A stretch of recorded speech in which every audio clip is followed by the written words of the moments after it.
There are many different forms of yoga that can be practiced. Karma yoga is the one type of yoga that brings together the physical and the spiritual worlds together. Other types of yoga focus on one or the other. With karma yoga, if practiced properly, you can experience both. The basis of karma yoga was founded from this basis. Karma yoga has evolved with every passing century into a meditative state that can be achieved by no other form of yoga. Karma yoga combines the two main philosophies of the world. This means that it combines the theory of Western philosophy, that life should be lived with pleasure, with the Eastern philosophy that life should be lived for knowledge. With karma yoga, both of these theories are combined in the act of karma. By learning karma, you are learning the knowledge of the world and living in complete and pure happiness. In order to progress with your karma growth, it solely depends on the way you live your life. If you live your life for wealth and material possessions, then you are acquiring bad karma. If you live your life for pure happiness and love, then you have good karma on your side. If you do not work on yourself and the life that you are living, then karma yoga cannot help you. The type of person that you already are reflects the results that you will see by participating in karma yoga.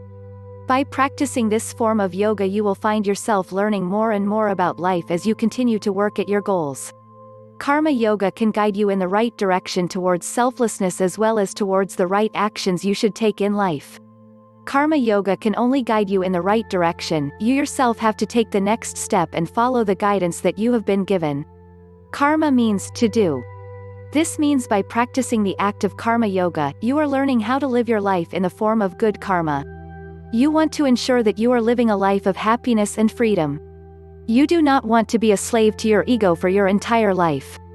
This form of yoga combines itself with self-meditation as well. By using both of these holistic forms of treatment, you are well on your way to good karma and a turnaround in your life. Karma yoga is about action, controlling your actions and ego to use them for good. You need to monitor your selfish desires and live your life for pure happiness and for yourself. Living for others and what others expect of you is the way to bad karma and an unhappy life. You need to live for yourself. By doing what other people expect of you or want you to do, you are not happy. Many people in the world convince themselves that they are happy, when they are not. Karma yoga can cure you of this inner unhappiness. Karma yoga is something that you must work at every day to achieve the results that you are so desperately searching for. Karma yoga includes great forms of meditation and physical exercises. By combining these two forms of holistic healing, you are on your way to good karma and learning the true ways of the world. You already know what life is meant to be lived for. It has always been in your subconscious. Karma yoga helps bring this knowledge to the surface and helps you see the way your life should be led. This means living your life for happiness and selflessness. Karma yoga can be done by anyone's science articles. You will see this immediately. However, in most cases, as the charity work done by most of these social and volunteer workers is done at an emotional level or for publicity or fame, it does not constitute path of action or karma yoga in the real sense of the word.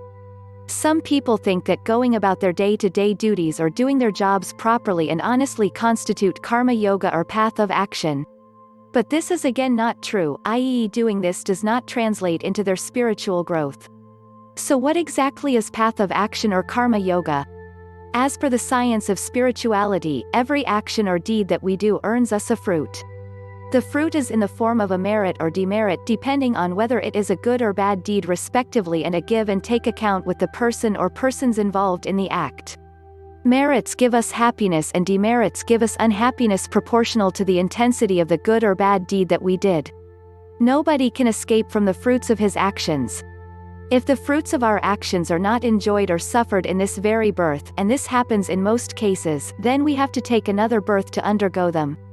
In such cases we have to wait till circumstances are conducive again on earth region for us to undergo them.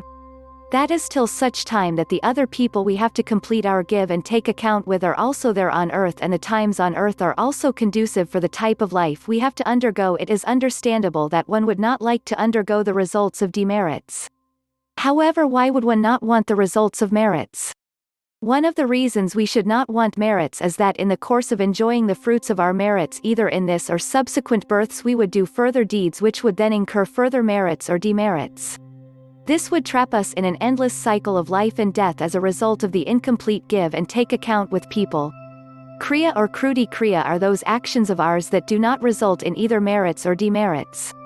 Generally speaking, these are our unintentional and involuntary actions like blinking, sneezing, etc. Karma literally means action or deed done with intent. Karma includes all actions of the 5 sense organs, 5 motor organs, mind and the intellect.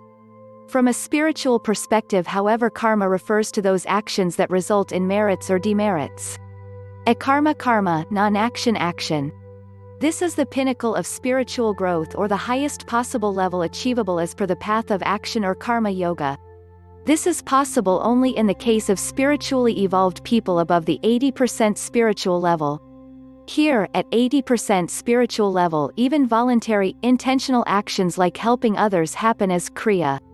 Examples of akarma type of deeds are the actions of these spiritually evolved people when in complete communion with God. Also, as these highly evolved people are so merged with God, whatever deed happens through them happen only as per God's wish. Definition of path of action or karma yoga. The path of spiritual practice that gives guidance about why we do actions or deeds. Why our actions or deeds trap or bond us. How to do actions or deeds without getting trapped in their fruits. Which actions or deeds liberate us from the bond of Maya, i.e. cycles of birth and death? What is the importance of continuing doing actions even after attaining the state of liberation, Jivan Mukta, and bestows final liberation, moksha, is known as path of action or karma yoga. Benefit to seekers of other paths of spiritual practice. Even seekers following other paths of spiritual practice like the paths of meditation or devotion benefit in their spiritual practice if they complement their regular spiritual practice with karma yoga. Conclusion: one may think that giving up of doorship would result in irresponsible behavior or lack of efforts. However, we must understand that path of action or karma yoga advises us to make all efforts as if everything is in our hands. Feature articles, but to think about the fruits of these actions as if nothing is in our hands. Yoga is the bridge between man and divinity. Yoga invokes in man a strong sense of values, and his growth becomes rational and wholesome. Yoga brings about an awareness of human dignity, and man starts feeling reluctant to scramble unceremoniously for material gains. Man's life becomes holy with the touches of yoga. Yoga is not an exercise. This is an art of philosophy. The yogi says that nothing is a miracle and that any man can achieve what he sets out to do. Miracle means some feat that defies natural laws, such for instance, as levitation. Now read some words from Sri Aurobindo. The aim of yoga is not only to rise out of the ordinary important world consciousness into the divine consciousness, but to bring the supramental power of that divine consciousness down into the ignorance of mind, life and body, to transfer them, to manifest the divine here and create a divine life in matter.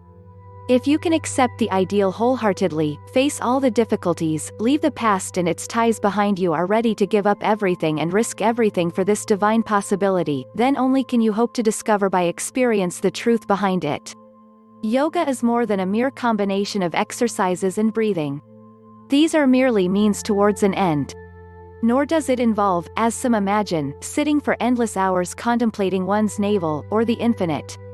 Yoga is a complete philosophy of life. It embraces the physical, mental and spiritual. It is non-sectarian, and the religious as well as the non-religious can study yoga with benefit and without offense to their beliefs or disbeliefs. Hatha yoga, a part of yoga. It helps one to be physically fit, and it can be practiced to the exclusion of all other forms of yoga. To enter the inner world of yoga, it is essential first to practice hatha yoga, for unless the body is fit, it is impossible to forget it and concentrate upon the mind. Learn how to do yoga. Benefits of yoga: yoga for fitness, yoga therapy, Surya Namaskar, breathing techniques, yoga for different health conditions. Hatha yoga includes such practices as daily hygiene, internal as well as external. A sort of hygiene which people know nothing about. It includes also yogasanas, yoga postures, which ensure a proper supply of blood to all parts of the body. Free articles, strengthen the spine and internal organs and assist the circulation. Then there are the mudras, a very advanced system of physical exercises that give one control of the abdominal and other important groups of muscles essential to perfect health. Pranayama or breath control increases fitness and immunity from changes of temperature and disease. Pratyahara is that branch of Hatha Yoga that helps to develop patience. Dharana develops powers of concentration.